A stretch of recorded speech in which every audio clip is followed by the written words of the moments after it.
21h, 22h, tout est politique. Jean-François Aquili. Bonsoir à tous et bienvenue dans Tout est politique, tous les soirs de 21h à 22h sur France Info, à la radio et sur le canal 27 de la TNT. La France insoumise rejoue-t-elle la lutte des classes? Nous en parlons ce soir avec notre invité Alexis Corbière, alors porte-parole de Jean-Luc Mélenchon et député Les Insoumis de Seine-Saint-Denis. Bonsoir à vous et bienvenue Alexis Corbière. Bonsoir, ça va, merci Jean-François Aquili. Vous êtes en forme? J'essaye, là c'est comme, voilà, j'ai pris le soleil il y a 15 jours, c'était bien. Alors, à 21h30, notre séquence Les visiteurs du soir dédiée, vous le savez, désormais au cercle de réflexion à ceux qui pensent la politique.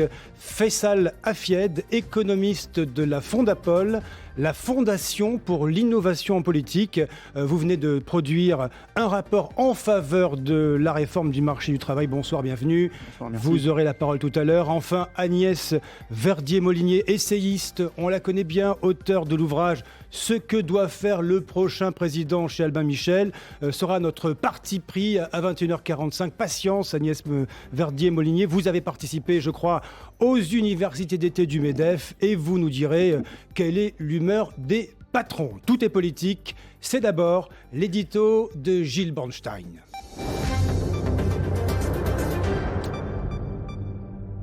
Bonsoir Gilles, et vous nous dites ce soir, la France insoumise est devenue le premier opposant à Emmanuel Macron, c'est ça? Bien oui, parce que quand on fait un petit tour des oppositions, c'est assez vite réglé.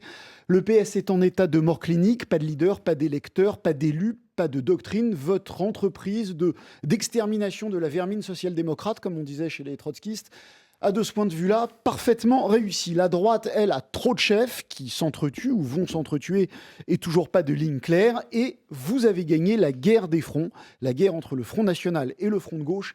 Eh bien, c'est vrai que pour l'instant, vous semblez avoir triomphé. Ce combat entre les populistes anti-européens, vous l'avez gagné. Certes, Marine Le Pen a devancé Jean-Luc Mélenchon au premier tour de la présidentielle, mais vous vous êtes rattrapé aux législatives puisque vous avez un groupe, 28 députés, si on compte les députés communistes, des députés dont il faut bien dire, dont vous, députés de Seine-Saint-Denis, dont il faut bien dire qu'ils sont présents, actifs et organisés. Et puis évidemment, vous avez un leader, un chef Massimo, que personne ne conteste en interne, une doctrine, et vous allez même avoir de l'argent versé par la République. Oui. Donc oui, Jean-François, oui. La France insoumise est bien l'opposition à Emmanuel Macron. Et c'est un statut enviable, hein, Gilles Bornstein. C'est un statut enviable et qui confère des responsabilités, et c'est là-dessus que je voudrais vérifier que vous les rassemblez toutes. D'abord, votre rapport à la démocratie ici en France. Alors, vous parlez de coup d'État social pour parler de la loi travail. Alors, je veux bien comprendre que cette loi ne vous convienne pas, même que vous la trouviez dangereuse. Mais voilà, il me semble qu'une loi, justement, c'est exactement l'inverse d'un coup d'État, même quand elle prend la forme d'ordonnance. De même, vous parlez de vague dégagiste qui va reprendre et s'amplifier. Alors, parce que quand on dégage une fois, je vois pas très bien ce que ça veut dire s'amplifier, parce que quand on dégage une fois, ça veut dire quoi? Qu'on va dégager deux fois, ou alors que ça va concerner plus de gens, ou qu'ils vont partir plus tôt. Il me semblait, moi, que c'était lors des élections que les gouvernements partaient, et pas après les manifestations, aussi légitimes et réussies soient-elles. Il y a votre rapport à la démocratie ailleurs. Évidemment, je voudrais parler du Vénès vu et là. Alors, j'admets par ailleurs que c'est pas aussi simple qu'on peut le dire, qu'il n'y a pas la gentille opposition et le méchant Maduro, que c'est pas binaire, que oui, les États-Unis jouent un rôle peut-être colonial, que l'opposition peut être parfois liée à l'extrême droite et qu'avant Chavez, une clique s'accaparait la rente pétrolière. Mais rien, à mon sens, ne justifie qu'on ne respecte pas le verdict des urnes et donc que vous ne condamniez pas les entreprises de Maduro pour rester au pouvoir. Enfin, je voudrais parler de votre responsabilité vis-à-vis des autres formations, de tous ceux qui sont de vous, qui sont comme vous de gauche radicale, mais qui ne sont pas forcément de votre parti. Vous semblez mépriser le PC, vous semblez ignorer Benoît Hamon, de sorte que mon interrogation ce soir est de savoir si vous, non pas vous, Alexis Corbière, mais la France insoumise, vous êtes à la hauteur de ce statut de principale opposition à Emmanuel Macron. Voilà, merci Gilles pour cet édito. Vous aurez le loisir, Alexis Corbière, de lui répondre tout à l'heure dans le droit de suite à 21h20. Alexis Corbière, j'imagine que vous n'avez pas été invité aux universités d'été du MEDEF, vous n'y avez pas participé. Vous êtes d'accord avec ça? Figurez-vous, si je suis rigoureux, parce que je ne veux pas que mon désaccord avec le MEDEF aille avec une impolitesse, je crois qu'ils ont invité tous les parlementaires. Il y a une lettre qui a été Et envoyée. vous-même aussi. Alors, je ne l'ai pas vu passer, mais un de mes collègues m'a dit ça. Donc voilà, c'est possible que j'ai été invité, mais je n'y serais pas allé. Par contre, je vois d'un œil amusé. Puis le fait qu'il y ait Ouais. 12 ministres de ce gouvernement qui s'y rendent, ça fait beaucoup au bout d'un moment. Mais pas le président, pas le Premier ministre. Oui, mais enfin bon, Ouais. c'est quand même pour une organisation Alors- que je considère comme peu représentative, encore moins représentative des organisations de salariés. On critique souvent les syndicats Ouais. de salariés, mais s'il y a un syndicat qui est peu représentatif du patronat français, c'est le MEDEF. Alors Pierre Gattaz a exhorté Emmanuel Macron, on le sait, à aller jusqu'au bout des réformes. Écoutez Oui. ce qu'il déclarait ce matin, c'était chez nos confrères de RTL. Et je crois qu'il y a un effet Macron, bien sûr. Pourquoi ? Parce que c'est un homme de 39 ans, très international, assez proche des entrepreneurs d'une façon générale, qui a compris les réformes qu'il faut faire, qui écoute et qui apporte cette fraîcheur, ce renouveau. Ça fait 30 ans qu'on attend ces réformes pour la France. 30 ans, c'est les 30 piteuses, si vous voulez, c'est ça. Donc aujourd'hui, nous avons des éclaircies, nous avons une conjoncture qui est plutôt favorable. C'est le moment de faire les réformes. Il a été élu pour ça, il a été confirmé entre les deux tours pour ça. Il en a parlé entre les deux tours des législatives. Vous vous rendez compte ? Donc je dirais que s'il ne fait pas les réformes, mais quelle déception. Voilà, Alexis Corbière, les 30 piteuses, l'effet Macron, commentaire.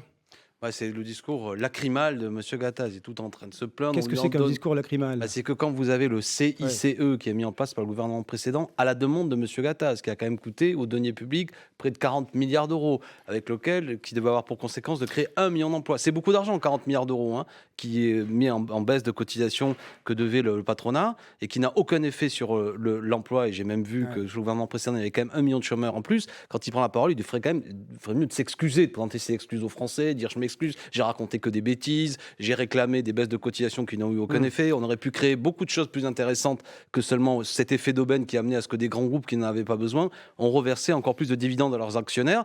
Donc voilà, c'est une fraction minoritaire, hein. Le patronat français, c'est pas Gattaz, hein. D'accord. Il n'y a, vous pas contestez ça. d'élection, il représente qu'une fraction Nous poursuivons. lacrymale qui veut toujours plus de gens un peu illuminés sur le plan économique, Voilà, la qui veulent des choses qui ne marchent pas et qui les veulent toujours. La fraction lacrymale, nous poursuivons dans un instant. L'info à 21h10, c'est Pierrick Bonneau. Et d'abord, ce nouveau missile tiré ce soir au-dessus du Japon par la Corée du Nord. Information du Pentagone. L'engin est retombé dans le Pacifique, toujours selon le ministère américain de la Défense. C'est le deuxième tir de ce type en moins de 24 heures. Le Conseil de sécurité des Nations Unies doit se réunir ce soir à ce sujet. Donald Trump est arrivé au Texas sous l'eau après le passage de la tempête Harvey qui menace à présent la Louisiane voisine. 10 morts directs ou indirects confirmés ce soir par les autorités après le passage de la tempête. Et le sud de Houston est désormais menacé par une brèche dans une digue. La population a reçu l'ordre d'évacuer. La lutte contre le terrorisme islamiste est la priorité en matière de politique étrangère d'Emmanuel Macron. Le président de la République s'est exprimé ce matin devant les 170 ambassadeurs de France réunis. Comme chaque rentrée à Paris, le chef de l'État annonce une conférence consacrée à la lutte contre le financement du terrorisme début 2018 en France. Et puis, à 6 départements toujours en alerte canicule ce soir, l'Allier, le Jura, la Loire, le Puy-de-Dôme, le Rhône et la Saône-et-Loire. France Info. 21h, 22h, tout est politique. Jean-François Aquili. La suite de Tout est politique sur France Info avec notre invité Alexis Corbière, porte-parole de Jean-Luc Mélenchon, député La France Insoumise de Seine-Saint-Denis. Alors Alexis Corbière, le contenu des ordonnances sera rendu public après-demain. CGT et Sud manifestent le 12, vous me corrigez. La France Insoumise le 23, tout ça est déjà programmé. On va réécouter l'appel lancé par Jean-Luc Mélenchon, c'était dimanche, ça va vous plaire donc, en clôture de vos journées d'été à Marseille. Le 23 septembre prochain, il faut que le peuple déferle à Paris contre le coup d'État social, contre le coup d'État antidémocratique qui s'organise contre lui. Assez de discussions, plus d'action. Ne compte que celui ou celle qui marche devant et entraîne les autres. C'est votre tâche à vous autres, les insoumis. Pas de blabla, du combat. Pas de blabla du combat. Vous rêvez quoi au grand soir? Ça y est, il faut faire la révolution. C'est ça l'idée, Alexis Non, mais, Corbière? cher Jean-François Aquili, ce que nous disons est suffisamment ferme, déterminé, pas la peine de caricaturer. Nous appelons à une manifestation. caricature, Non, mais mais- je veux dire, le grand soir, et je ne sais trop quoi. Vous je appelez suis un à la républicain. révolution? Non, oui, une révolution citoyenne, mais le contenu de cette révolution citoyenne. Mais ne vous, pourra- vous ne savez même pas ce qu'il y a dans les 150 pages. Il y a déjà une manif qui est prévue. C'est ma Alors, question. C'est un problème. C'est un problème. Et, je vous prends au mot. C'est quand même un problème que vous, le journaliste, vous disiez qu'on ne sait pas ce qu'il y a dans ces 150 pages. Je suis parlementaire, monsieur, et je ne sais pas ce que ce gouvernement va annoncer. C'est choquant. Ça justifie le terme, et vous m'interpelliez sur coup d'État social. Il y a un problème que quand vous parlez à un parlementaire, et vous n'avez pas tort, vous lui dites, alors que ça va concerner 18 millions de salariés, vous ne savez pas ce qu'il va y avoir dedans. Incroyable. Mais quand alors les... que ça va, non mais attendez, normalement, une chose aussi sérieuse que le Code du travail devrait être débattue. Je devrais être, moi, le premier informé. Vous m'avez fait l'honneur de dire qu'avec les députés Français Insoumis, j'ai siégé tout le temps. Je n'ai jamais séché une seule minute. C'est vrai qu'on vous a vu beaucoup. Non mais j'entends bien, mes collègues pareil. Donc j'étais attentif, et on est aujourd'hui le 28 août. Ce gouvernement va annoncer dans 48 heures quelque chose qui concerne des millions de salariés. Ça va passer sous une procédure rapide qu'on appelle les ordonnances. Et je ne suis pas... Alors, malgré tout, j'ai écouté. Je vous ai lu la presse. Même y compris, il y a des gens qui ont bien fait le boulot. Je pense aux Parisiens pendant les élections législatives qui avaient révélé des documents qui étaient des documents de travail de la ministre du Travail. En gros, l'idée, on va se parler clairement parce qu'on a quelques idées. Parce qu'on ne connaît que 30 pages sur 150. Oui, très bien. Mais moi, la philosophie, si je me trompe, vous m'inviterez, je serai le premier à dire, Madame la ministre Pénicaud, Monsieur Macron, je m'excuse platement, c'est un grand texte d'avancée sociale. Seulement, ce que j'entends, et ce que quand même nous disent les organisations syndicales, il y a des gens, c'est que qu'est-ce que c'est qui se prépare? Bon, on va faciliter les licenciements, plafonner les indemnités chômage pour les licenciements abusifs, on va fusionner les instances de représentation de personnel avec, malgré tout... Il n'y a rien qui vous plaît là-dedans, vous? Bah non, parce que ça, c'est la loi El Khomri. L'idée, c'est l'inversion de la hiérarchie des normes, la possibilité qu'un accord d'entreprise... Donc vous êtes contre, ça oui, on l'a bien compris. Parce que c'est la loi El Khomri que les Français ont rejetée, c'est pas parce qu'elle est présentée par Pénicaud, Philippe, Macron, que les Français ont changé d'avis. Mais quand vous voyez que toutes les organisations syndicales seront reçues jeudi matin, quelques heures avant, à la demande d'ailleurs de Philippe Martinez de la CGT, vous dites quoi? C'est bien, c'est pas bien? C'est trop tard? Qu'est-ce que c'est l'idée? On peut montrer qu'on discute. Parce que ça a l'air de leur plaire aux syndicats. Non, n'exagérez pas, n'exagérez pas. Ça n'a pas l'air de leur plaire. Déjà, la CGT est solidaire, ça ne leur plaît pas. Et on voit bien après qu'il y a une attitude qui est un peu, malgré tout, qui n'est pas de réjouissance. Certains disent que peut-être les coûts seront moins rudes que prévu. Mais enfin, tout de même, je prenais cet exemple ce matin, pardon pour ceux qui me suivent, je me répète, si je vous dis à Kili, voilà, on va discuter pendant des heures, je vais vous casser les jambes et les bras, et au terme de la discussion, vous dites, Corbière, il est sympa, il n'en a cassé qu'un seul bras, oui, voilà, c'est plus du dialogue social, c'est du monologue antisocial. Mais qu'est-ce que c'est l'idée? C'est qu'on promène le chien? Vous trouvez qu'il n'y a pas de dialogue? Je considère déjà que, je le répète, politiquement, il s'agirait que ce gouvernement dise aux Français ce qu'il veut faire dans le détail et que les Français votent là-dessus. Ce n'est pas ce qu'il a fait. Dire des grandes généralités comme quoi faut modifier le code du travail est une banalité. Moi, je suis pour modifier le code du travail. Écoutez, quand je vois ce ton méprisant de M. Macron, je passe du coq à l'âne, mais pas tellement, qui dit à l'étranger, les Français ne veulent pas de réformes. On veut des réformes, mais dites-nous qu'est-ce que vous voulez faire. On ne peut pas positionner le débat. Il dit transformation, qu'on l'a mal compris, qu'il ne voulait pas de transformation. Jean-François Killy, ça ne veut rien dire transformation. Je le cite. Non, mais j'entends bien. Moi, je pense qu'il y a trop de précarité dans notre pays, trop de flexibilité, justement, d'ores et déjà. Il y a trop de contrats à durée déterminée dans certaines entreprises. Il y a aujourd'hui une situation de blocage des salaires. Il y a trop d'argent qui est reversé aux actionnaires. On est champion d'Europe des dividendes reversés aux actionnaires. En France, ça n'a jamais été aussi important. C'est de l'argent qui part, non pas dans l'amélioration de l'outil de production, dans l'augmentation des salaires, mais au contraire, dans ce qui est la rente. C'est pas bien, ça. Donc, vous voyez, tout ça, il y aurait plein de choses à changer. Ce n'est pas ça que fait ce gouvernement. Alors, Alexis Corbière, on va reparler de tout cela dans la deuxième partie avec Faisal Afied, qui a bûché sur la loi travail. Je voudrais donner un coup de projecteur sur ce qui s'est produit samedi à Marseille, cette étonnante conférence intitulée « Faut-il dégager les médias ?» Est-ce que vous pourriez nous expliquer? Est-ce que vous avez toujours ce problème de relationnel avec nous, les journalistes? Alors, attendez, vous êtes là ce soir, non, ça se passe bien. Mais je réponds volontiers, mais le problème, c'est que, comme moi, je vous apprécie, il y a des choses qui ont été dites, vous m'en dites, et est-ce que je ne connais pas encore bien le format de cette nouvelle émission que je salue? Est-ce que j'aurai du temps pour répondre à tout? Absolument, il y aura un droit de suite avec... Faut-il dégager les médias? Le titre est volontairement provocateur, sachant que ça part du principe qu'il y a un phénomène, c'est une manière un peu de vous répondre, le dégagisme, c'est pas un programme, c'est un état d'esprit dans le pays, une exaspération sociale qui s'exprime sous certaines formes politiquement, où tout ce qui ressemble à une institution, qu'elle soit politique, voire même médiatique, se retrouve aujourd'hui extrêmement contesté. Ça part de là. Je crois, même si le titre est provocateur, que l'idée de cette conférence, avec des gens qui sont des spécialistes des médias, que ce soit Aude Lancelin ou Thomas Guénolé, de discuter sur le fait qu'il est nécessaire aujourd'hui que le citoyen ait un regard critique sur les médias. D'accord. Ça, c'est pas... Je vais vous dire une chose, pour que les choses soient claires. Pas de société démocratique sans liberté de la presse. Il faut des médias. Mais il faut aussi que le citoyen soit en capacité de décrypter quel type de médias. Si vous êtes là, qu'il y a d'autres, que vous avez des concurrents, c'est que vous avez des angles différents. D'accord. Donc tout ça, déjà, qu'on me joue pas le coup, qu'il y aurait une contestation d'une société démocratique. Moi, je défends les médias, je défends les journalistes. Je suis contre la précarité qui s'installe dans le métier de journaliste. Je suis contre la course à la chaîne d'info permanente. Qu'est-ce que vous pensez de la nomination du journaliste Bruno Roger-Petit comme porte-parole d'Emmanuel Macron à l'Élysée? Qu'est-ce que vous en dites ce soir? Je pourrais en dire beaucoup de choses. Moi, D'abord, vous le connaissez. Oui, je le connais. Je l'ai Oui. déjà, je sais pas, chez vous ou ailleurs. Bon, c'est un homme intelligent, indiscutablement cultivé et qui a pour point, c'est pas caractéristique, d'ailleurs, c'est pour ça que je le connais, d'être un sniper anti-France Insoumise. Et je pense que s'il est nommé, c'est sans doute une forme d'hommage un peu du vice à la vertu, ou du moins que ce gouvernement décide de nous prendre particulièrement comme adversaire. Ah, mais ce qui me pose problème, et je lui dis, j'ai pas encore eu l'occasion, j'aimerais lui dire de vive voix, c'est que chaque journaliste, évidemment, vous avez le droit, vous-même, vos collègues, d'avoir un engagement politique. Je veux dire, vous êtes des citoyens comme les autres. En même temps, quand on vient de faire une campagne électorale, plusieurs, où Bruno Roger-Petit était souvent invité pour donner une opinion, et que il était déjà, ça se savait, engagé, et que quand moi, ça m'est arrivé de le taquiner, je pense même des émissions où Raquel Garrido ou d'autres le taquinaient, ils disent non, il se cachait derrière un peu cette, comment dirais-je, éthique journalistique pour dire non, je donne comme point de vue, et qu'à l'arrivée, tu t'aperçois que là, c'est quand même le nec plus ultra de l'engagement pro-Macron, porte-parole de l'Élysée. Il y a un problème déontologique qui va vous poser problème à vous. C'est-à-dire que ça va participer à la suspicion généralisée contre le métier de journaliste. Et c'est pas le même phénomène que ce phénomène de politique qui deviennent chroniqueurs. Parce que là, on sait d'où ils viennent. Parce que Raquel Garrido, Raquel, Henri Guénaud, qui vous voulez. Qui non, appartient... mais on n'est pas obligé de dire ça, on s'en fout. Mais on le sait. Non, mais d'accord, mais je veux dire, elle existe. Qui est porte-parole aussi de la France Insoumise, pardonnez-moi, j'enlève cette non, mais ce que je veux dire, spécification. c'est que vous la connaissez, elle existe. Elle va chronique chez Thierry Ardisson sur site. Pour vous, ce n'est pas un mélange des genres, ça ne participe pas de la confusion actuelle. Non, parce que c'est pas la même idée quand Aurélie Filippetti, Raquel Garrido, Henri Guénaud viennent, c'est que là, il n'y a pas d'ambiguïté. Ou même Roselyne Bachelot, c'est des personnages, on les connaît, et là, ils sont invités pour ça, pour donner leur opinion. Donc là, on sait, c'est de la chronique très politique, très engagée, très anglais.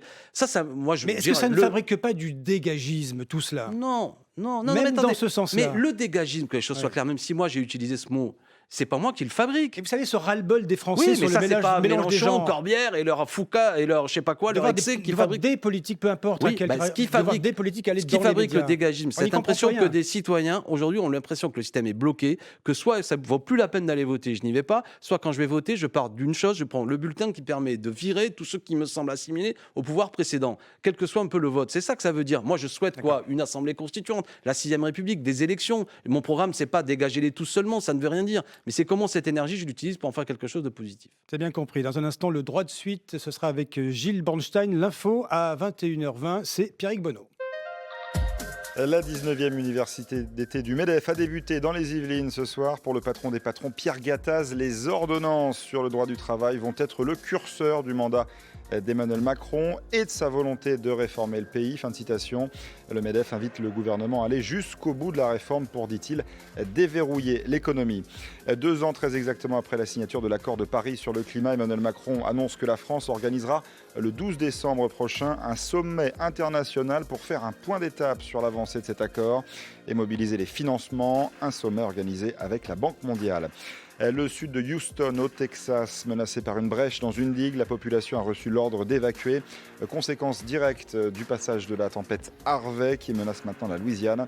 Le président américain Donald Trump et sa femme Melania sont arrivés au Texas où un nouveau bilan fait état d'au moins 10 morts. France Info. 21h, 22h, tout est politique. Jean-François Aquili. La suite de Tout est politique sur France Info avec vous, Alexis Corbière, notre invité, porte-parole de Jean-Luc Mélenchon, député de la France Insoumise, et Gilles Bornstein. Vous allez aborder la brûlante question du Venezuela. Absolument. Vous n'êtes pas ambassadeur, Jean-Luc Mélenchon non plus. Non. Et pourtant, le président Macron s'est adressé à vous lors du discours des ambassadeurs tout à l'heure à l'Élysée. On l'écoute. Qu'il me soit permis de dire à ce sujet combien est préoccupante la crise actuelle du Venezuela.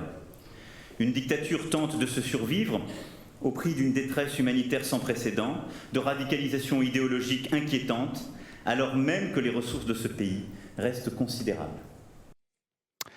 En décembre 2015, Alexis Corbière, l'opposition au régime vénézuélien a gagné les législatives assez clairement en remportant 109 sièges sur 167. Est-ce que vous condamnez les subterfuges utilisés par le président Maduro pour rester au pouvoir? Non, mais ça se pose pas comme ça. Bah si. Non, ça se pose pas comme ça. C'est-à-dire, je comprends il pas. a gagné. Il y a eu des élections législatives que l'opposition a gagnées et depuis, on voit bien que le président Maduro ne veut pas quitter le pouvoir. D'accord. Est-ce que vous le condamnez Non mais ou pas? attendez, quand en France il y a une cohabitation, vous n'avez pas à l'époque demandé à ce que Lionel Jospin, Jacques Chirac démissionnent. Il y avait une situation de cohabitation. Pour quelle raison l'élection législative, ce que vous n'acceptez pas en France, devrait s'imposer au Venezuela? Mais pourquoi c'est... D'accord? Non mais attendez, pour quelle raison là vous partez du principe que la victoire législative devait entraîner le départ de Maduro? Mais un président de l'opposition n'a pas été nommé, à ma connaissance, au Venezuela. Je ne comprends pas ce que vous êtes en train Vous de me dites dire. une position- Maduro est élu. Est-ce que vous reconnaissez l'élection de Maduro? Oui, enfin, moi, j'ai rien à reconnaître. Non, mais du tout. Oui. est-ce qu'on est d'accord sur le fait que. Parce Absolument. qu'attendez, Oui, je vais allez-y, prendre vous vos parlez- mots. vous parlez- Attends, non, non, moi, je attends, on va vous se parler parlez clairement. code. Je vais répondre à M. Macron. Écoutez-moi bien. Ce qu'il vient de faire est ridicule, grotesque. D'accord? Est-ce que vous avez entendu parler? Est-ce que M. Macron considère que Maduro, donc, c'est une dictature? Donc, il considère que l'élection de Maduro n'est pas légitime. Il n'a pas dit ça. Il Non, a non, dit qu'une qu'est-ce que ça veut dictature dire? essayait de se survivre Non, mais à pour quelle elle-même. raison? M. Maduro a été élu. Je vais vous dire une chose. Vous savez est-ce que vous pouvez qui c'est qui a répondre- participé à l'élection de M. Maduro? Connaissez un homme qui s'appelle Ismaël Emilien, principal conseiller de M. Macron, conseiller en communication, salarié par Maduro, pour participer à l'élection de Maduro. Pardon? Non, il n'est pas salarié par Pardon? Maduro. Il Et n'a pas payé été- par l'agence. Allez-y, expliquez, été- puisque vous savez très bien de quoi je parle. Oui, il a été salarié par une agence de Oui, communication payé qui par- se... Absolument. Donc, est-ce que le c'est pas principal la conseiller... Non, c'est la question. non, Est-ce que non, le non, non, non. principal conseiller de M. Macron a mis en place Non, une là, dictature? je vais vous dire ce que c'est la Moi, je question. pose la question à M. Macron à travers vous. moi, Parce la que question faut que je utiliser vous des pose, mots. c'est Est-ce votre que le rapport- principal conseiller Mais je de n'ai M. pas- Macron est un homme qui a été payé par Ce une n'est agence pas- de communication? Mais parce que Alexis le mot n'a Corbière, pas de sens. Ce n'est pas la question que je vous Ah ben, pose. non, mais Il y a d'accord, eu des mais élections. Moi, je veux parler de ça, M. Macron. Très bien. Et ben, vous parlerez Parce que de ça, si c'est monsieur une Macron, mais- dictature, les Français doivent savoir, je viens de donner un nom que beaucoup de gens ne connaissent pas, que le conseiller spécial de Donc, M. Macron, monsieur- Ismaël Emilien, a participé à la campagne de niez- M. Maduro. Vous niez qu'aujourd'hui, Mais je ne nie rien. le président Le pays Maduro est ne en train de- respecte pas le verdict des urnes. Aujourd'hui, le pays est dans une situation de grande crise. Mais D'accord? est-ce que vous pouvez répondre? Non, mais je suis en train de vous répondre. Mais vous écoutez ce que je suis en train Avec de dire. plaisir. Écoutez ce que je suis en train de dire, d'accord? Premièrement, cette opposition n'a pas reconnu l'élection de Maduro, l'opposition vénézuélienne, en 2014. Alors qu'il était légalement élu, elle n'a pas reconnu Je vous son l'ai dit élection. dans mon Non, mais ça édito, pose un problème Ce n'est que... ni Non, mais- noir ni blanc. Je Merci, suis d'accord. ce que vous avez dit tout à Je l'heure était vous l'ai dit. intelligent. Depuis, Maintenant, il y a eu une des situation- élections On va essayer de législatives. mettre un peu d'apaisement. Pourquoi vous ne Oui. reconnaissez pas une victoire électorale? Mais moi, j'avais reconnu la victoire électorale des précédentes législatives. De quoi vous me parlez? Je ne sais plus de quoi on parle. Mais Moi, Alex, je n'ai vous, pas Alex, contesté attendez, le fait Gilles qu'il y avait Branchal, eu... Gilles- un Attendez, instant, attendez, que les choses un soient instant. claires, parce que... Mettons un petit Attendez, peu moi, d'ordre. je Non, suis pour que Alex- tout ça... Mais parce que là, franchement, Alexis, on non, s'y perd. attendez, Je suis d'abord- pour que tout ça se règle, Ouais. on va être d'accord, par des élections. Très bien. D'accord? Il y a une Il y en a eu. situation de quasi-guerre civile qui s'est installée Il y dans a le eu pays, tous ces qui morts est dans due la à un rue. échec Il y économique. a eu- Je vais vous dire une Il y a eu chose, même tous en ces morts dans la rue. On est d'accord, on est d'accord. C'est Je pour ça que peut-être désapprouve le mot de- dictature Non, non, vient sur le tapis. on est d'accord, 125 morts. inacceptable. 130 morts, Oui. dont 70 à peu près d'opposition, 55 pro-Chavez, pour dire que c'est compliqué. Que les Français doivent savoir que, bien sûr, mais l'opposition, elle est composée, elle est diverse, mais il y a aussi une opposition très violente au Venezuela. Que le Venezuela est un pays Ce que j'ai violent. dit tout à l'heure. Non, mais c'est bien, je vous en remercie d'ailleurs. Que le Venezuela, d'ailleurs ce matin, j'étais invité par notre radio, j'ai dit une sottise, mais c'était en 89, l'événement que le Caracasol. Il y avait jusque-là un gouvernement qui était social-démocrate, d'un parti qui s'appelait Action Democratica, AD, avec un président qui s'appelait Carlos. Non, mais je le dis pour Oui, que les oui, Français oui, comprennent. oui. Et en 89, il y a 3000 morts dans les rues de Caracas. Parce que, imaginez en France qu'on ait un parti qui dirige, de l'Internationale socialiste, qui en 89 fasse tirer à Paris. Donc Bon. c'est un pays qui est marqué par l'existence de partis, qu'il y a une violence. Aujourd'hui, je n'approuve pas la violence qui a lieu. Donc, vous désapprouvez la violence. Je Moi, souhaite qu'il y ait une voilà. issue démocratique, qui ne pourra pas être par un coup de force, avec notamment les États-Unis qui menacent d'intervenir, vous l'avez dit tout à l'heure. Donc, là où je trouve qu'il y a une petite lueur, c'est qu'une partie de l'opposition est d'accord pour participer aux prochaines élections pour élire les gouverneurs. Je pense que c'est la bonne issue. Si Maduro doit partir, il partira, s'ils sont minoritaires. Mais à ce stade, ce n'est pas des manifestations uniquement d'opposition qui vont amener au départ de Maduro. Ce n'est pas possible parce que le pays est Il me cassé reste- en deux. Le gouvernement a encore une assise. Et derrière ça, on n'a plus le temps d'en parler, il y a quand même une œuvre sociale, là pour le coup que j'assume, qui a pu amener par le passé à ce que nous approuvions ce qu'avait fait M. Chavez dans la fin des années 90, qui était que la manne pétrolière avait été utilisée pour Mais faire je l'ai dit, reculer... ça. Non mais on Allez, est Gilles- d'accord. allez, Gilles Mais les Branchal. Français... Donc c'est Allez, pour ça Gilles que le Branchal, mot poursuivez, de poursuivez. dictature est excessif. D'accord. Il y a un pays en crise, il y a une Puis-je vous contestation poser du une pouvoir. question ? Mais je vous en prie. Mais admettez, Gilles, non mais honnêtement, Mais non, vous posez mais- beaucoup de questions et c'est difficile Bah, de... non, enfin, bref. Ah oui, mais... L'échec du chavisme, non pas de Maduro, mais du chavisme, c'est aussi l'échec d'une certaine gauche radicale avec une problématique facile pour arriver au pouvoir, mais on l'a vu, compliqué pour l'exercice du pouvoir. C'est pas moi qui le dis, sinon Maduro aurait gagné. Le chavisme a du mal à se succéder à lui-même. Non mais c'est le Est-ce Venezuela. que ça vous interroge? Non, mais Certes, Et les Cher erreurs Yves qui ont pu Maguigny. être faites là-bas, c'est qu'il y a eu une monoactivité autour de la question pétrolière qui a été maintenue avec la chute du baril du pétrole qui met le pays à genoux. Ils auraient dû développer d'autres.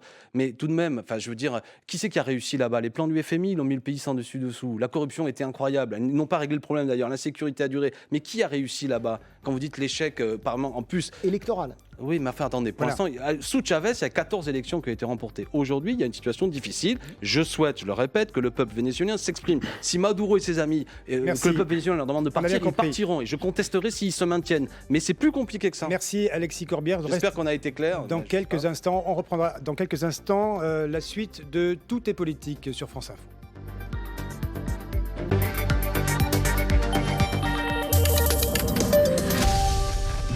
Petit paysan, un film d'Hubert Charuel avec France Info. Allez, griotte. Pierre est éleveur de vaches laitières. Sa vie s'organise autour de sa ferme, sa sœur vétérinaire et ses parents. Alors qu'une épidémie se déclare en France, Pierre découvre que l'une de ses bêtes est infectée. Il ne peut se résoudre à perdre ses vaches et ira jusqu'au bout pour les sauver. Qu'est-ce que t'as fait exactement? Elle est où cette vache? J'ai sauvé les 25 autres. Petit paysan, un film d'Hubert Charuel avec Swan Arlo et Sarah Giraudot, le 30 août au cinéma. En partenariat avec France Info. Et s'il y en a une autre? Il n'y en aura pas d'autres.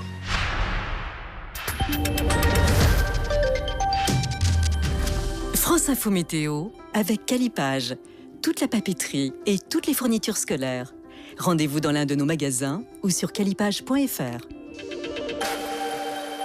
Voilà, merci Élodie Calac pour Météo France. Pluie et fraîcheur pour le nord-ouest demain entre la Bretagne et le nord de la Seine. On se réveillera sous la pluie, quelques orages même entre l'Île-de-France et le nord, avec 13 à 18 degrés. L'après-midi, de bonnes pluies, pas plus de 16 degrés à Saint-Brieuc, 19 à Rennes, 22 à Rouen, Cambrai, 24 à Paris. De la Bretagne et du sud-ouest vers le Massif central, les Ardennes et le Luxembourg, des averses et des orages pour l'après-midi sous un ciel bien encombré. On aura 24 degrés à Bordeaux, 25 à Reims, 29 à Clermont-Ferrand, à Toulouse. Le soleil et la chaleur iront se réfugier dans l'est et en Méditerranée, 19 à 24 degrés cette nuit. L'après-midi, 31 degrés à Nancy, Dijon, Nîmes ou Ajaccio, 32 à Lyon, 35 à Strasbourg. Mais on ne sera pas à l'abri d'une petite ondée. France Info. Deux poids, ouvrez l'info.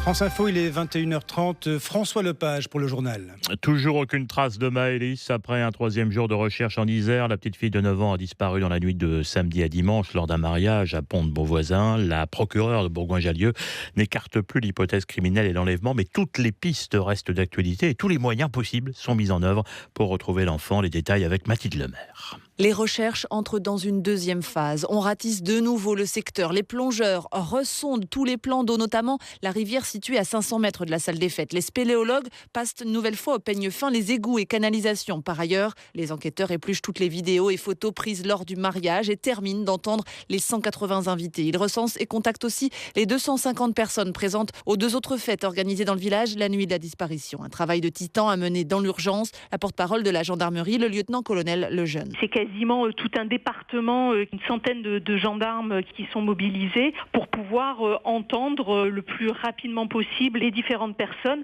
Au fur et à mesure que les heures passent, il y a un certain nombre de traces qui peuvent disparaître. Les souvenirs des personnes présentes peuvent aussi s'altérer, donc il faut pouvoir agir le plus vite possible. Si l'on est sur une piste accidentelle, quelques heures peuvent faire la différence entre une victime retrouvée saine et sauf et une victime malheureusement retrouvée décédée, ou sur une piste criminelle, ça peut être un suspect qui fait des centaines de kilomètres avec sa victime. Le temps joue contre les enquêteurs. Selon les gendarmes, la vigilance citoyenne peut encore être malgré tout déterminante et faire basculer l'enquête sur les réseaux sociaux. Depuis dimanche, plus de 8 millions de personnes ont consulté l'appel à témoins. Mathilde Lemaire. Le MEDEF a lancé cet après-midi son université d'été à Jouy-en-Josas, dans les Yvelines, sur le campus d'HEC, avec le discours de Pierre Gattaz, le patron des patrons, et qui dit attendre avec impatience les ordonnances sur le droit du travail jeudi et demande à Emmanuel Macron de ne rien lâcher sur ces réformes. Quelques heures avant la présentation officielle de ces ordonnances, il y aura finalement une réunion multilatérale à Matignon avec les principales organisations syndicales et patronales dans la matinée. C'était une revendication de la CGT. Donald Trump au Texas ce soir, pas à Houston mais sur la côte dans la ville de Corpus Christi, à 350 km de Houston, l'une des premières villes touchées par l'ouragan devenu désormais tempête Harvey. Drapeau du Texas en main, le président américain a mis en avant la coopération entre autorités autorités fédérales et locales et s'est posé en rassembleur face à cette catastrophe d'une ampleur historique. Au moins 10 morts et déjà de très gros dégâts. Le Conseil de sécurité de l'ONU va se réunir en urgence ce soir après le tir de missile nord-coréen au-dessus du Japon la nuit dernière. L'engin a parcouru 2700 km avant de s'abîmer dans le Pacifique. Donald Trump a assuré que toutes les options étaient sur la table des États-Unis. 21h33 sur France Info, la suite de Tout est politique avec Jean-François Aquili.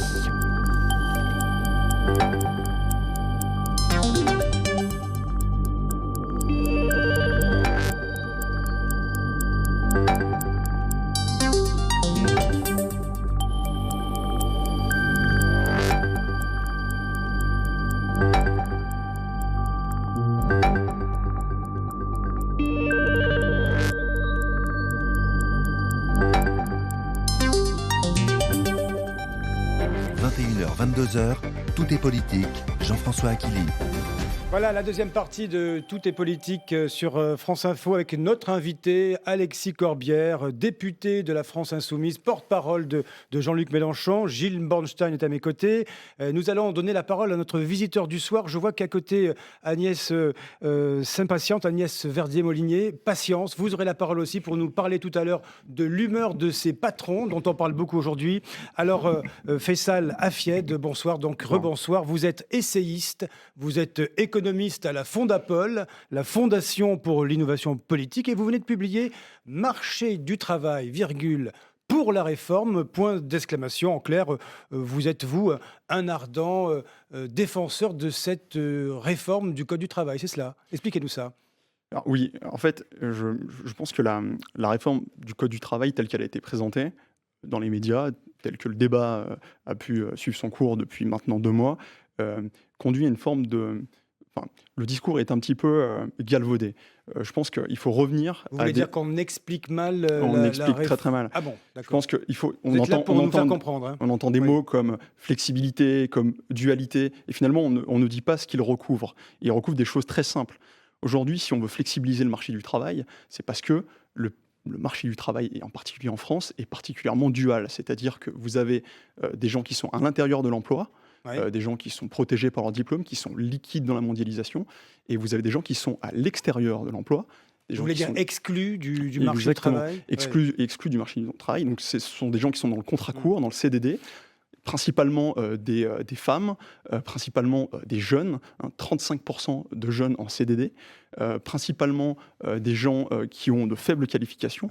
Et donc, je pense que la flexibilité décorrélée de son, si vous voulez, de sa finalité dans l'explication qu'on peut en donner n'est pas pertinente. Parce que pour bien comprendre, Faisal Afied, j'ai lu votre rapport, et oui, et vous êtes plutôt partisan, vous, du contrat de travail unique, mais ce n'est pas le sujet de la réforme du Code du travail. Alors, le sujet de... Ça ne va pas aussi loin. Est-ce que pour vous, c'est suffisant, ce qui semble être mis sur la table, même si Alexis Corbière nous explique qu'on ne sait rien de cette réforme? Alors, il y a quand même les grandes lignes qui ont filtré. Il y a eu quand même des échanges avec le monde syndical, et les parlementaires ne peuvent pas se dire innocents de cette réforme, puisque le président de la République a itéré avant la campagne, il a maintenu son cap, on connaît les grandes directions. Après, il y a une mécanique technocratique inhérente à la réforme, c'est ce qui est en train de se produire, mais on sait où on va. Parce que vous qui êtes spécialiste, vous pensez que jeudi, en écoutant la conférence de presse de M. Édouard Philippe et de Muriel Pénicaud, vous allez découvrir des nouveautés, des choses inédites et qui peuvent faire peut-être même inquiéter les partenaires sociaux? Non, je pense pas. Je pense qu'il faut il faut regarder un peu ce qui s'est passé. Je crois que nous vivons l'acte 3 de la loi travail. L'acte 1, c'était l'ANI, vous savez, la loi de sécurisation de l'emploi de 2014. Et d'ailleurs, Emmanuel Macron, à l'époque secrétaire général adjoint à l'Élysée, en était le maître d'œuvre en coulisses. Oui, il était déjà là, oui. Exactement. Il y a eu la loi Macron, El Khomri et Macron. Vous voyez, c'est un lapsus, puisque Macron, là encore, était en coulisses. Et là, nous vivons l'acte 3. Et si l'on regarde sur le temps long, on voit que ça participe d'un projet dont les grandes lignes ont été expliquées. Donc, quand j'entends ça et là qu'on nous prend à défaut, qu'on ne sait pas où on va, alors qu'on a largement débattu des sujets qui seront posés sur la table après-demain, Je suis quand même assez circonspect. Alexis Corbière acquiesce. Hein. Non, mais c'est totalement d'accord. Ah, vous lui mettez c'est la continuité. Acte 1, l'ANI, porté par Jean-Marc Germain. Acte 2, loi El Khomri, c'est la continuité, ça continue. Moi, je pense que les Français ne voulaient pas de cette politique, mais j'approuve cette présentation. C'est dans la continuité, il n'y a aucune rupture. Ils refourguent le même projet qui avait été porté. Je pense que les gens qui ont voté pour En Marche pensaient qu'il y avait plutôt un grand changement, qu'on disait qu'on ne veut plus voir les mêmes têtes, etc.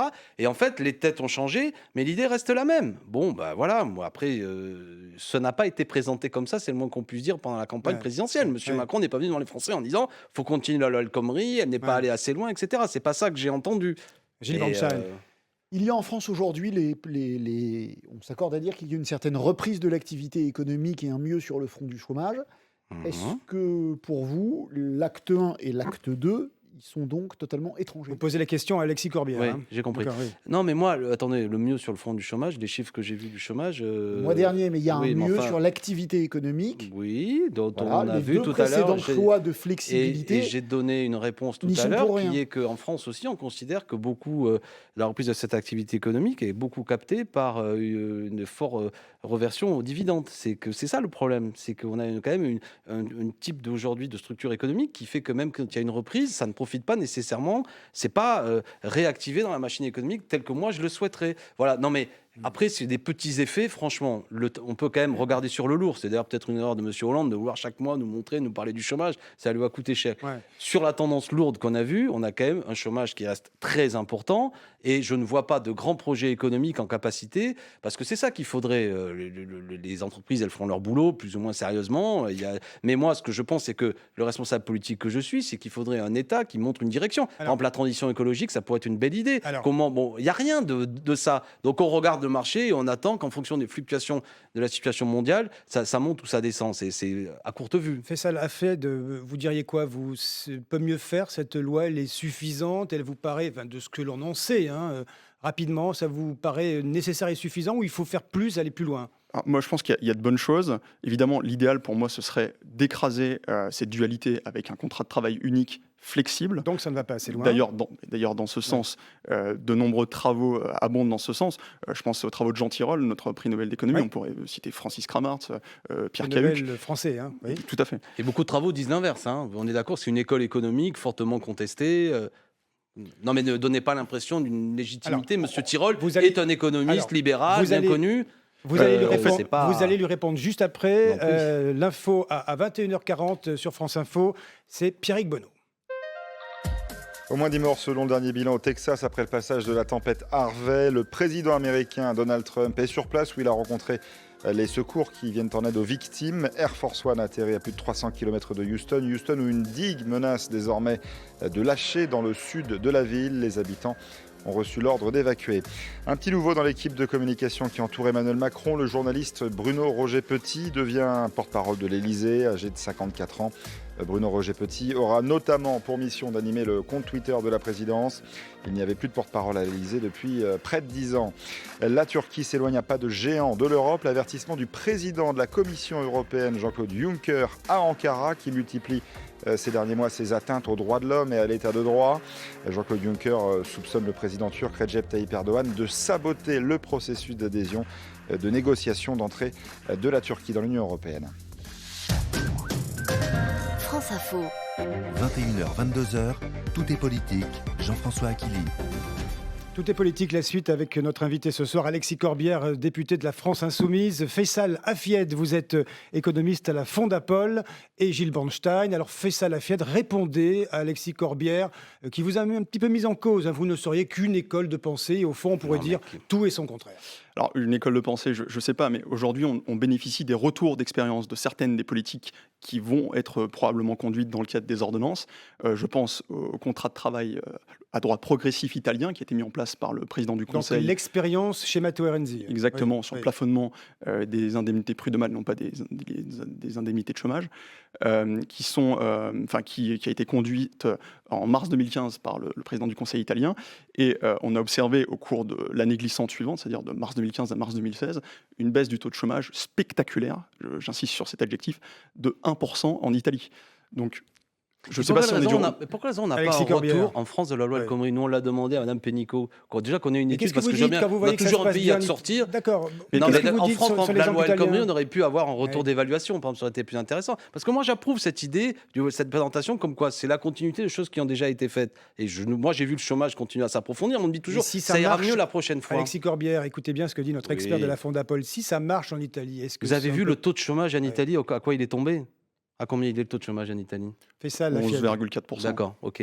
Donc ça a tellement été dramatique que ça remonte légèrement. Et on va m'expliquer que c'est cet ultralibéralisme qui a mis à genoux le pays aujourd'hui, parce qu'il y a un petit effet de remontée, que c'est ça, vers ce modèle-là qu'il faudrait tendre. C'est une farce. C'est une farce. L'essentiel des D'accord. contrats qui Je ont crois été même que signés en le Italie taux de le sont chômage sous ce régime. Le taux de chômage est monté jusqu'à Et en 12 ou Allemagne 13% en Italie. Fait ça, la Beaucoup disent fièvre. que les Ouais. lois Arts 4 qui ont flexibilisé Ouais. le marché du travail. Combien de millions de gens Attendez, sous le seuil de pauvreté aussi en Allemagne? L'Allemagne est à Vous avez l'excédent souhaité tout à l'heure budgétaire et au que plein les emploi. pouvoirs Ah oui, Attendez, non, mais pas vous avez tous, toujours des pas chiffres à me tous. dire. Alors, Il pas y a tous, 18 millions de gens Est-ce sous que le je seuil peux de finir mes pauvreté. questions puisque vous Je souhaitez vous en finir prie. vos... Pas tous en Est-ce que même vous temps, niez Gilles que Bornstein. cette flexibilisation du marché du travail en Allemagne a contribué à la bonne santé économique allemande actuelle? Je dis que ça a eu pour effet le fait qu'il y a une situation de grande pauvreté qui s'est installée en Allemagne. Et je dis deuxièmement que la structure économique de l'Allemagne, son histoire, le fait que vous ayez eu la fusion entre l'ancienne Allemagne de l'Est et l'Allemagne de l'Ouest a amené des politiques totalement différentes. L'Allemagne a eu raison par ailleurs de maintenir un secteur d'industrialisation beaucoup plus important que la France. Donc c'est des comparaisons qu'on ne peut pas faire comme ça aussi facilement. Mais ne perdez pas de vue que même s'il y a des chiffres qui vont être intéressants, il y a quand même 18 millions, je crois, d'Allemands qui vivent aujourd'hui sous le seuil de pauvreté. Donc c'est un modèle sur lequel j'aimerais qu'on puisse le voir dans Il y a ça. désormais un attendez. SMIC en Allemagne. Oui, très bas. Faisal, Accepté par Afiel, Très bas, très bas. Pour très bas. répondre à la question de Et pas un Gilles SMIC qui Bornstein. permet, comme nous en Attendez. France, pardon. Pour répondre à la question de Gilles Bornstein, l'exemple allemand, est-ce que c'est le bon exemple pour nous? Pas sûr. Pas si sûr, parce que l'Allemagne, ce qu'a fait l'Allemagne, enfin, là où je souscris à ce que dit M. Corbière, c'est qu'effectivement, il y a une structure économique particulière en Allemagne. L'Allemagne est un pays d'ETI, est un pays d'ETI tourné vers l'international, et c'est un pays qui a profité aussi d'une conjoncture favorable à un moment donné, et cette conjoncture a rencontré les réformes de l'agenda 2010 de M. Hart. Donc je pense que chacun doit cheminer dans sa voie de réforme. Pour autant, ce que j'observe, c'est qu'il y a des choses intéressantes. Je veux parler aussi des contrats aidés. Aujourd'hui, le gouvernement souhaite rationaliser la politique de contrats aidés. Oui, on les en supprimer la plupart, en fait, non Du moins, les diminuer fortement. Oui. C'est une politique qui est extrêmement dispendieuse. Aujourd'hui, pour les contrats aidés dans le secteur non marchand, c'est 2,6 milliards d'euros. 312 millions d'euros pour le secteur non marchand. Et ça pose un vrai problème parce que, si vous voulez, c'est dispendieux, ça ne produit pas d'effet, ou très peu. Ça a le mérite de ramener vers l'emploi des gens qui en étaient éloignés depuis plusieurs années. Mais finalement, on observe, toutes les études, il y a une étude de la DARES très récente qui a montré que peu de contrats aidés se transformer en CDD ou en CDI. Donc, moi, je trouve que ce sont des éléments qui vont plutôt dans le bon sens. D'accord, merci à vous, Faisal. Afiat, vous restez là, hein, vous réagissez aussi pour la suite. À 21h45, dans Tout est politique sur France Info. Notre parti pris, c'est tout de suite avec vous, Agnès Verdier-Molinet.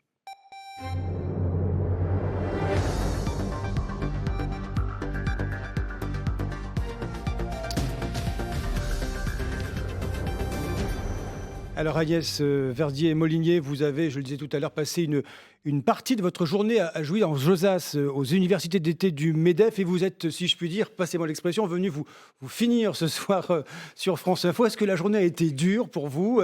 Et dans quel état ils sont, ces patrons que vous avez côtoyés, fréquentés? Mais je crois savoir que vous les fréquentez toute l'année. Hein.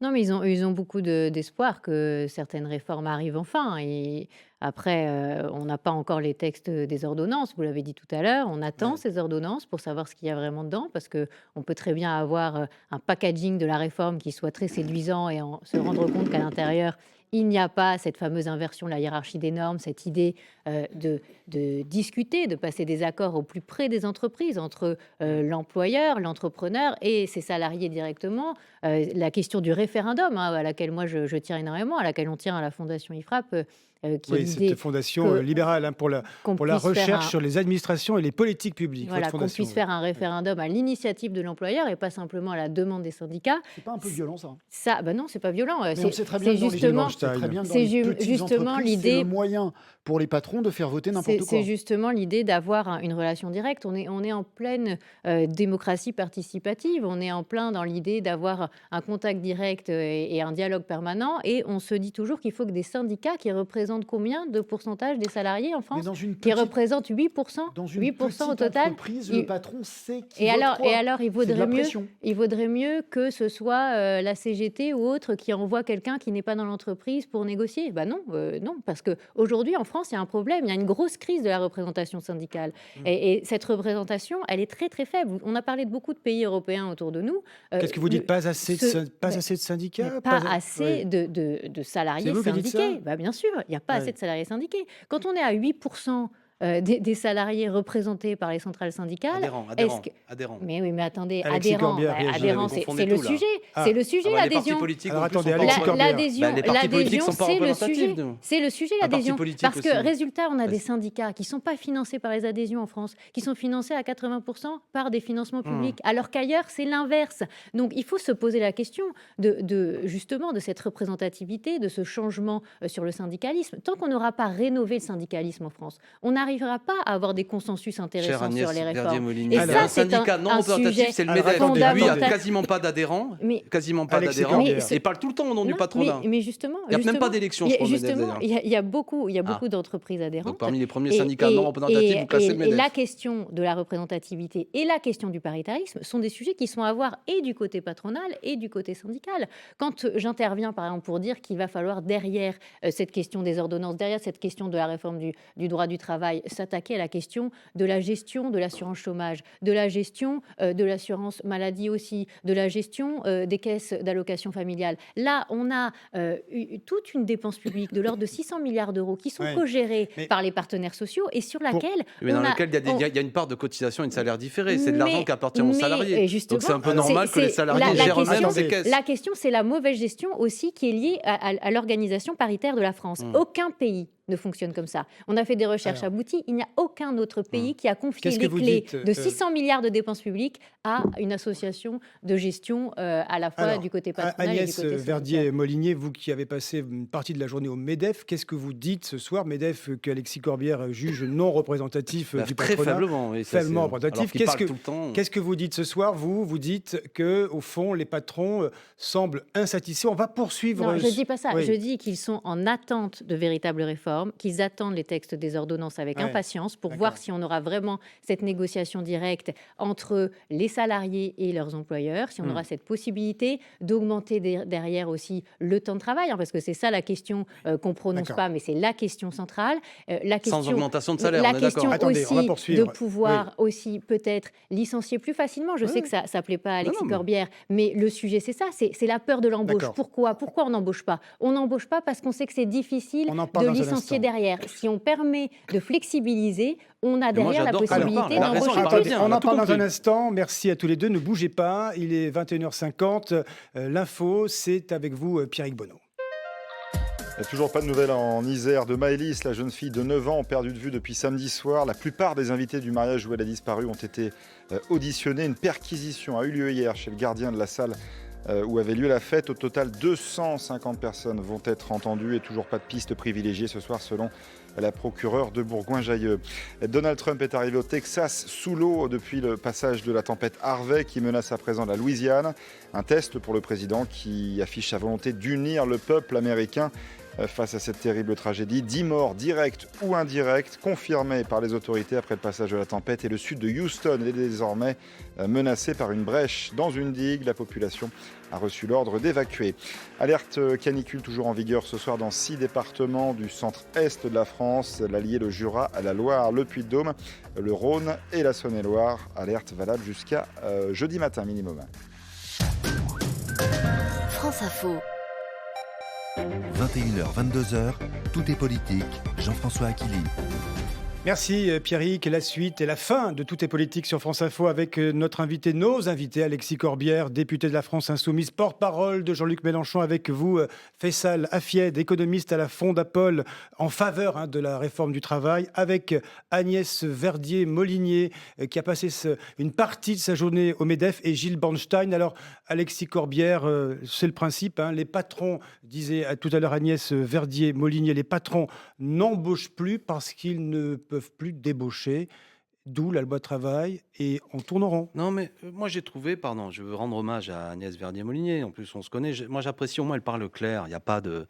Voilà, elle dit franchement ce que veut le patronat, et il attend de cette loi, et il espère avoir satisfaction, c'est il veut augmenter la durée du temps de travail, évidemment sans augmenter les salaires, et il veut licencier plus facilement. Voilà. Bon, est-ce que les Français sont favorables au fait que si on augmente la durée du temps de travail sans augmenter les salaires, en fait qu'on va baisser les salaires? Ça revient à dire ça, évidemment. Chacun doit comprendre, si je travaille plus et que je gagne la même chose. Donc, est-ce que les Français veulent qu'on baisse les salaires? Et est-ce que les Français veulent qu'aujourd'hui on puisse licencier plus facilement? Moi, je crois que ce projet de société-là, les gens n'en veulent pas, et que le mandat n'a pas été donné aux représentants politiques pour le faire. C'est la raison pour laquelle, s'il faut, essayons de vérifier tout ça. Il peut même y avoir, vous évoquez d'être pour des référendums. Allez, tiens, je vous en propose un grand référendum, que M.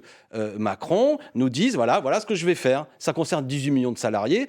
Moi, j'ai des enfants, ça me concerne, ça concerne tout le monde. Non, c'est pas rien. Le sujet, puisqu'il y a manifestement un enthousiasme populaire, vous voulez nous faire croire autour de ça, on verra. Il l'avait quand même clairement dit dans la campagne. J'ai pas vu M. Macron faire campagne de manière avec Agnès Verdier-Molinier à ses côtés pour dire, voilà, ce qu'il faut aujourd'hui, c'est baisser les salaires et licencier plus facilement. Non, mais le sujet... Non, c'était des le sujet sous-jacent, si je peux me permettre, c'est l'emploi.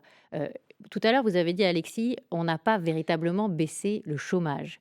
Et là, c'est clair, on ne l'a pas véritablement baissé. On a toujours plus de 3,5 millions en catégorie A, on en a plus de 6 millions en toutes catégories confondues. On a eu beau passer énormément de chômeurs en catégorie D dans les formations et en emploi aidé dans catégorie E.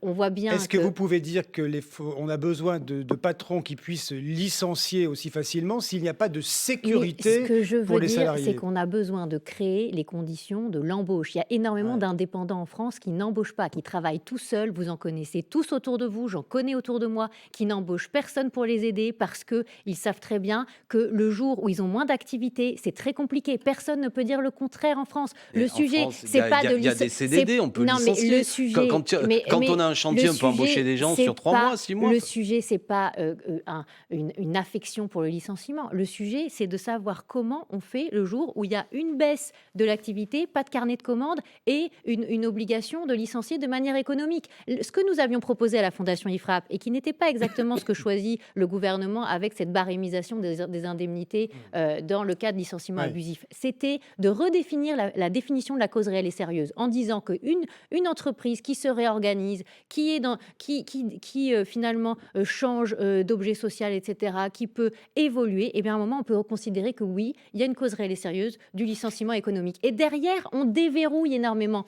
Ce qu'il y a aussi, ce qu'ont fait les Italiens, par exemple, c'est qu'ils ont permis de renouveler beaucoup de fois les CDD. Ils n'ont pas un contrat de travail unique. Moi, je ne suis pas tellement pour le contrat de travail unique. Je pense qu'il faut de la diversité de contrats. C'est comme ça que les Allemands et les Britanniques ont gagné la bataille de l'emploi. Alexis Ils ont Corbière, diversifié les possibilités de contrats. Quand vous entendez ce propos d'Agnès Verdier-Molinier, vous n'êtes même pas un début, un commencement il n'y a pas une conviction pour vous? Vous ne vous dites pas peut-être c'est pas totalement... Est-ce qu'elle n'a pas complètement tort ou raison, je ne sais pas. Essayez de sortir un petit peu du discours habituel de la France Insoumise. Vous avez raison de défendre vos idées. Vous ne demandez pas à Agnès Verdier-Molinier de changer son discours habituel. Je respecte ça. Je veux dire, elle le dit avec talent sur tous les plateaux, elle répète. Et ce qu'elle dit là, et ce que j'entends depuis des années, il y a un courant politique qui me semble assez dominant, qui consiste à dire, et ça a été bien dit après par Faisal, depuis toujours on m'explique maintenant qu'il faut, il y en a marre de ce code du travail qui est trop épais. Bon, c'est une tarte à la crème qui revient tout le temps. Chaque gouvernement s'emploie, que ce soit M. Sarkozy. Alors, certains vont dire qu'ils ne le font pas assez, mais enfin, c'est la tendance générale. Aujourd'hui, on flexibilise plus et j'observe que ça n'a pour résultat chaque fois que monsieur Hollande... Voilà, mais c'est toujours ça, mais très bien. Ça ne va jamais assez loin. Il faut toujours aller plus loin. Mais vous me l'avez répété, tous les deux, on a passé des années à débattre de ça. Ça ne va jamais assez loin. Toujours quelqu'un vient de dire, alors avec beaucoup de charme et de sourire, de pertinence, tout ça, ça ne va jamais assez loin. C'est ce que j'appelais de la part de M. Gattaz, le discours lacrymal. Jamais assez loin, jamais assez. Les cotisations, j'en ai trop. Aucun projet projet économique, on ne sait pas ce qu'ils veulent faire, on sait pas, alors qu'il y aurait beaucoup de choses à faire. Il y a dans ce pays 1 million de gens qui ont un problème de logement, il faudrait faire une transition écologique. Pas une seule vision, rien tout le temps, on paie trop d'impôts. Le problème des entreprises, c'est le carnet de commandes. Et la relance de la consommation populaire permettrait justement, si on augmentait les salaires, moi, les coiffeurs du coin, le commerçant du coin, il veut que les gens ils consomment davantage. Et c'est pas parce que tu licencies plus facilement que le coiffeur il va embaucher plus. On le sait très bien, si on donne du pouvoir d'achat, et c'est un risque, une des erreurs potentielles que va faire ce gouvernement, donner du pouvoir d'achat immédiatement aux salariés, en même temps ne pas redresser l'appareil productif. Et ça, c'est très important, parce que qu'est-ce qu'on a vu ces derniers temps ? Il y a une croissance qui se remet en place, certes, pour cette année 2017, mais la balance commerciale se creuse. Ça veut dire qu'on fait quoi ? On consomme, mais autour de quel projet on relance la balance productive ? Moi, je pourrais réindustrialiser le pays, aller vers 100% d'énergie renouvelable, fabriquer des éoliennes, des panneaux photovoltaïques. Le déficit commercial de la France. C'est pour ça qu'il y a une attente du patronat aussi, et une attente des entrepreneurs, et une attente de ceux qui ont envie qu'on crée de l'emploi dans ce pays, de baisser les taxes sur les entreprises, les taxes sur la production notamment.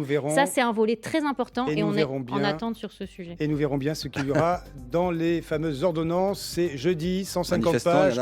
Merci à vous, Alexis Corbière, député de la France Insoumise. Merci Faisal Afiet de la Fondapol, la Fondation pour l'innovation politique. Merci à vous, Agnès Verdier-Molinier.